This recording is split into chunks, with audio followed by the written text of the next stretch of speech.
Welcome to this episode of the Keto Vegan. I'm Rach. I am your host. Please follow, subscribe to find out all that I think about vegan and keto food and what other people think too, as well as lots of, well, I say lots, as well as menus, recipes, and so on. In today's episode, I'm exploring this idea of lab-grown meat and printed meat. I saw this article online. I belong to the Vegan Society, and I think they put a link to it in their weekly newsletter or monthly newsletter. And it's by a magazine, an online magazine called veganfoodandliving.com. And they titled this, "Are 3D printed plant-based meats Frankenfoods, or the answer to ending animal suffering?" I've always been very interested in printed meats and also lab-grown meats. I I don't know what you think, I think this is the answer to go forward. No animals need to be slaughtered. No animals need to be birthed or grown for people to eat. In the episode, I'm going to be talking about what is 3D printed food, how does it work? I'm going to let you know the companies that already are selling 3D printed meat and where you can get these products from. And I'll be talking about lab grown meat, what that is, how they do it, and where you can get that from as well. So carry on listening, find out all of this information, and also before you make a judgment, listen to the evidence, listen to what it's all about, and do some research yourself and think, is this the way forward? When I was doing the research for this episode, just did a search, 3D printed meat, and there's loads of stuff out there. Most of it is really positive. In fact, it was tricky to find anything that was anti it. Maybe that's because my search engine knows what I like to hear and listen to. So what is 3D printed food? Now, we've heard of 3D printers that you put something in and it comes out with creating whatever. I think, can you get a 3D printed house these days? I'm sure you can somewhere. So how is food printed? Now, these machines are complex software in them as well, with lots of complex programs. I'm glad I'm not having to do all that. I wouldn't have a clue where to start. That's why everybody has different gifts, isn't it? So basically, this 3D printer has got cartridges in it, it's got nozzles in it, and you load it with the stuff that you want it to then create and print out. So these inks, so let's call them inks because that is what printing is, isn't it? These inks are things like edible ingredients, funnily enough, like gels, pastes, liquids, powders. Going to get onto the ultra processed foods conversation in a second. And these are extruded through the nozzles, printed in particular shapes, etc. And dots of ink are then deposited on a surface area in this pre-programmed shape. You can find out much more about it when you do your research. I'm not going to bore you about it for ages. Now, these 3D printers couldn't do cooked food, so they were having to make foods that you could eat straight off, like chocolate. Recently, these printers now can cook foods. I mean, how? I mean, this is incredible, isn't it? The Vegan Food and Living magazine explains it really well, really simply, so people like me can understand. Now, 3D printed food, the way they explain it, is basically a meal created and prepared through an automated additive process. I'm going to put the link to this article in the show notes, so do have a look for yourself if you want to. What do they put in this printer then? It's doughs, chocolate, pureed fruits and vegetables. They use those as ink. And so the printer creates this food layer by layer by layer by layer. And some of these people that do this say that actually the taste sensations, because of the way it's made, are superior to non-printed food. You can be the judge of that if you can find some 3D printed food. There's a company in Vienna called Revo Foods that have absolutely perfected making vegan seafood using 3D printers. They have made salmon as flaky and as accurate tasting as the real thing. It's also got additional high protein and omega-3 content. This is the amazing thing about 3D printed food. You can add the nutrients that you want to make them more nutrient dense. You can reduce the fat. We don't want the fat reduced, being keto.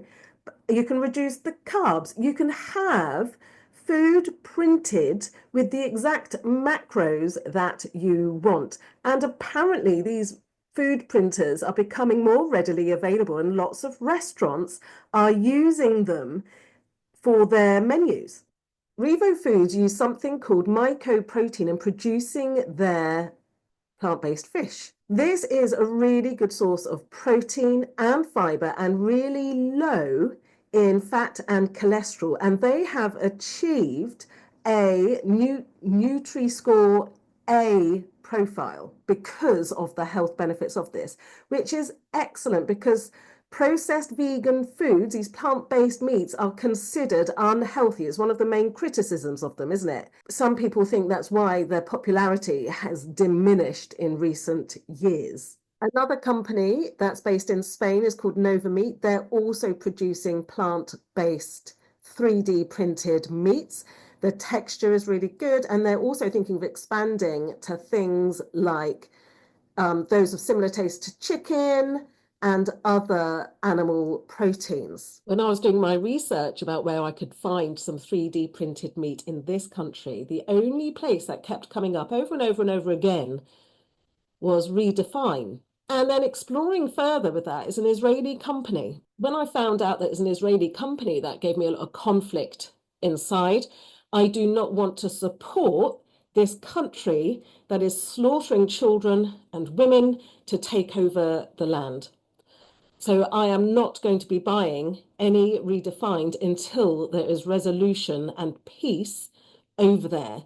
What a shame that this company that is producing this 3D planted, really great texture, the research they've gone into it, etc., etc. I am not going to be buying from them anymore, even when they do 25% off, as they often do in Ocado. What are the benefits of 3D printed meats, plant-based meats? Sustainability, you can just have exactly what you need with the nutrition that you need. It optimizes ingredient use, and nutritional content can be customized for the person when we get to that stage, can be precise for the macros, especially if you're keto. It can also revolutionize protein sources without the suffering of the animals. And these protein sources are going to become better, better, and better, so much so that people that still eat animals won't know the difference. So what about the limitations of 3D printed meats? Can it be considered an ultra processed food? Yes, likely it can because of the ultra processed method that it goes through. I mean, come on, there's a lot of high-tech processing going on to make these highly textured, lifelike, meat-like proteins. What about the ingredients quality? Will it be too dependent on synthetics and additives in the ingredients? That's down to the companies that are making them. And will we, the consumer, be comfortable eating these printed foods? I will. I think it's great. Anything to stop animals being slaughtered. Totally. Okay, let's go on now to lab-grown meat. What is it? It's not publicly available yet. They reckon in 2 years' time, we will be able to purchase lab-grown meat as they're developing the methods. What happens is it's grown from animal cells without requiring an animal to be slaughtered. There is approval in some countries and some places, but it is really expensive at the moment. There is no animal suffering. Tick. It requires less land, less water, less emissions than your meats, the animals, the animal proteins, potentially much less harmful with the fats, is not going to experience stress as it's murdered. So there's going to be less cortisol and less of those stress hormones in the meat because of the experience and the fear of the animal. There's not going to be pumped full of antibiotics and hormones to get it the way that it is. So it's going to be a much purer form of animal meat, but no animals are harmed. It's grown in a lab. Now, what about vegans? Will vegans want to do this? Might be against it because it originates from an animal and we don't want the use of animals. However, I wonder, I don't know what I would do. I don't know that I'd actually want that texture, that stuff in my mouth again. It's weird, isn't it? But I think ethically, I agree with it. I need to think about it a bit more. The cost and accessibility is really expensive at the moment, and you cannot buy it. There is a link underneath with a whole list of different lab grown meats in order of country and also alphabetical within the country. That's how they've done it.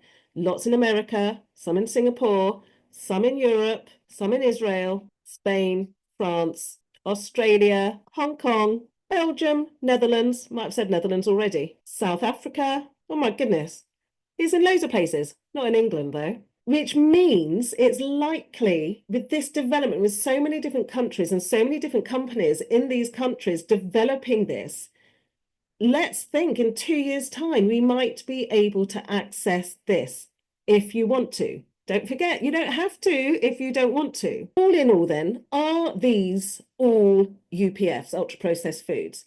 3D printed, likely yes. Lab grown meat is a grey area. It is artificial. It's processed, but it's much more natural, surely, than 3D printed meats. What does all this mean for us keto vegans or keto? Ethical plant-based meats are going to become much more readily available. Isn't that great? Especially if you're hosting people that moan about your artificial or synthetic meats.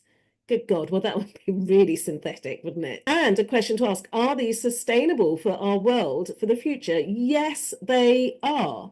The quicker we move in that direction, the better. As a vegan, eating the lab-grown meats could be an issue, couldn't it? But for a non-vegan, there's not going to be an issue at all unless they get fussy and tarty about the fact that it's been grown in a lab rather than an animal slaughtered so they can, I saw a phrase today, so they can be the grave for that animal's body. I mean, these phrases that are coming out from vegans are getting stronger and stronger. I think we're getting frustrated that more people aren't becoming vegan, but all in good time. I want it to happen yesterday. Finally, then, would you eat 3D printed plant meats? And would you eat, when it's available, lab grown meat? Why? Why would you or why would you not? Do some research around it. Don't rely on me. My research is limited to the time that I've got. I think anything that will be sustainable, that will stop suffering of animals, that will protect our beautiful planet and make differences there is good. It's worth thinking about. It's worth exploring. Give it some thought. If you're a meat eater and listening to this, I don't know why, but thank you. I appreciate that. Start thinking about what would you do? Do you think there are any meat eaters that listen to this? I mean, maybe some friends of mine that feel sorry for me and so listen to my podcast. Thank you, those of you that are doing that. If you've got this far, congratulations. Well done. If you did get this far, I'm sorry I didn't do an episode last week. I've had a cold and a cough. I look after my granddaughter and she picks up everything from nursery and she shared it with me. I mean, she's wonderful though. Very biased, of course.